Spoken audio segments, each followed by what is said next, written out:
Concernant la recherche et la destruction du Hametz, ce qu'on appelle en hébreu Bédikat Hametz et Biur Hametz. La Bédikat Hametz s'effectue la veille du 14 Nissan à la tombée de la nuit et à l'aide d'une bougie. On recherchera dans tous les lieux et endroits, même les plus étroits, les plus fins, les plus étriqués, dans lesquels du Hametz aurait pu se trouver, et même occasionnellement. On ne fera absolument rien avant la Bédikat Hametz, entre Arvit et la recherche, y compris l'étude de la Torah, sauf si c'est une étude habituelle, mais d'après le Rav Poskim, il faudra l'interrompre en tout cas à une demi-heure avant l'arrivée de l'heure de la mitzvah. Avant la Bédikat Hametz, on récitera la bénédiction à chaque Edeshan, al Biur Hametz, et durant la recherche, on s'efforcera de ne pas parler du tout. Si on doit vérifier plusieurs maisons, une seule bracha suffira. Une personne pourra également la réciter en présence d'autres qui se disperseront ensuite pour la recherche dans les différentes maisons. Sur la base d'un minhag très ancien, on a pour habitude de cacher 10 petits morceaux de pain dans la maison d'une quantité inférieure à kazaït, c'est-à-dire de volume d'une olive. On fera attention de bien les envelopper avec du papier ou du journal et surtout pas de l'aluminium et de les placer à des endroits où l'on les retrouvera par la suite. Si on l'oublie de le faire, ce n'est pas grave, on n'engendre en rien une bracha qui serait levatala en vain.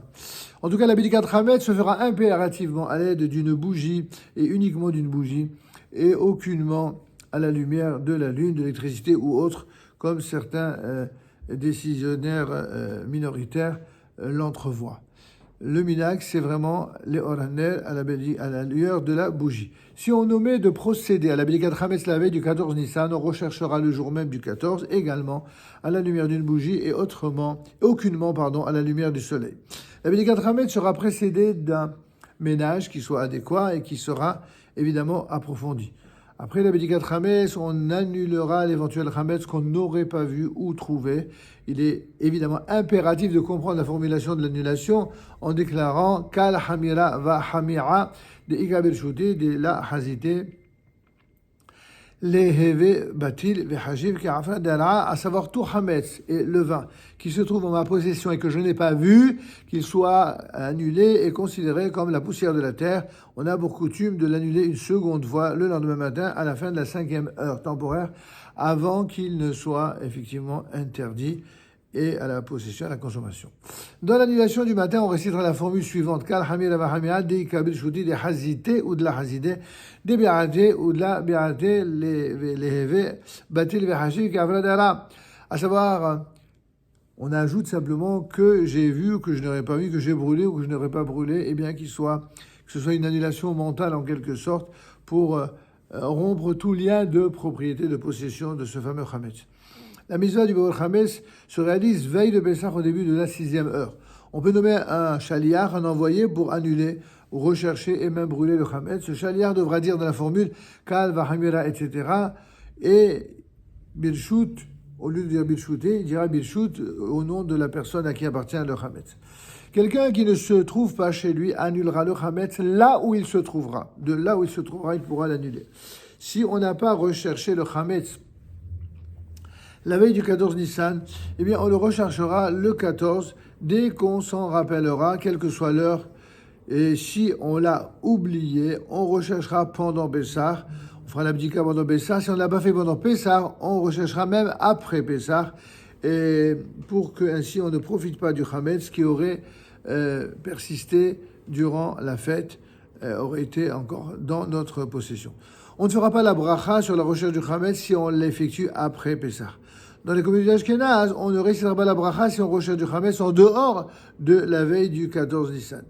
Quelqu'un qui quitte sa maison dans les 30 jours qui précèdent Pessah, avec l'intention d'y revenir avant ou après la fête, devra rechercher le Hametz avant de quitter sa maison.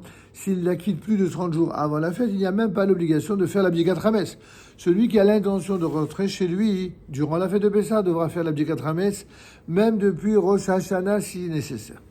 S'il se trouve du Hametz d'une quantité de kazaït, donc d'une olive, en hauteur, c'est-à-dire un endroit que l'on peut atteindre avec la main, on apportera une échelle pour l'enlever de peur qu'il ne tombe ou qu'on en vienne à le consommer.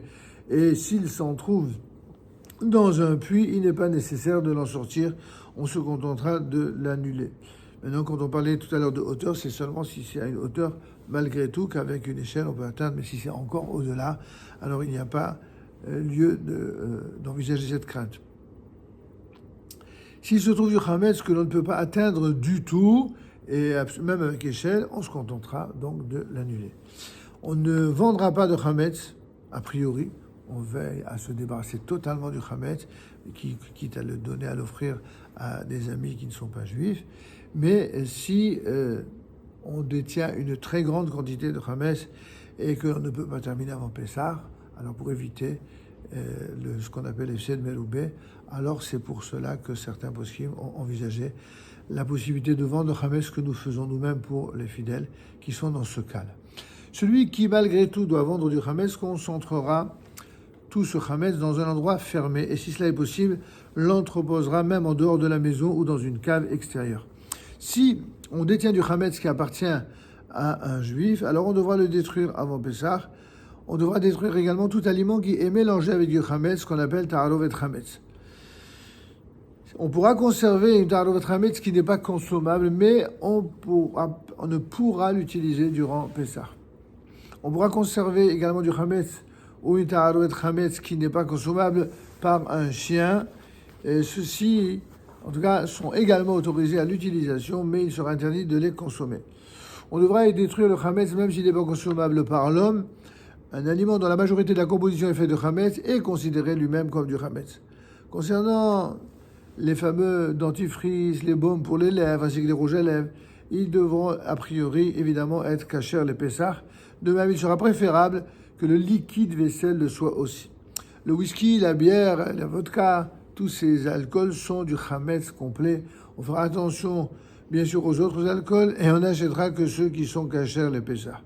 Il est interdit de profiter du Hametz le jour du 14 Nissan à partir du début de la 6e heure. Il est interdit d'en consommer à partir du début de la 5e heure.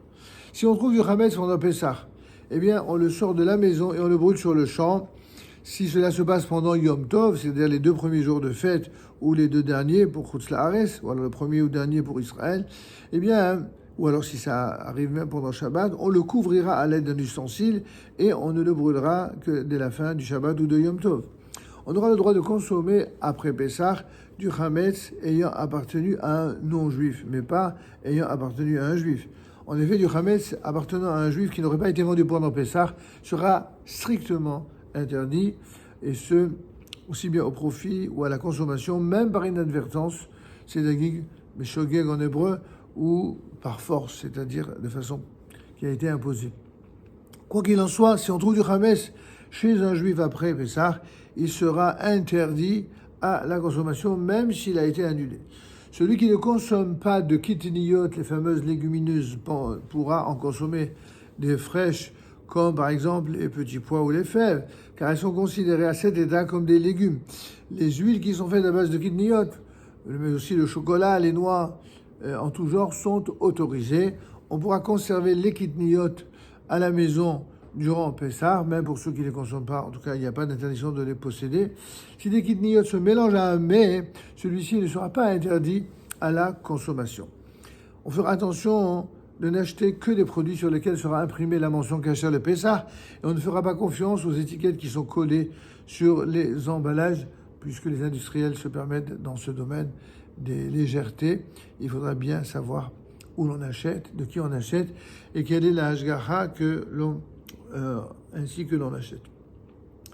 La matzah ashira, matzah dite riche dans sa composition, elle est autorisée pendant Pessah. Les communautés ashkénazes l'interdisent même la matzah aux œufs, sauf pour les personnes qui sont âgées ou malades si elles en ont besoin.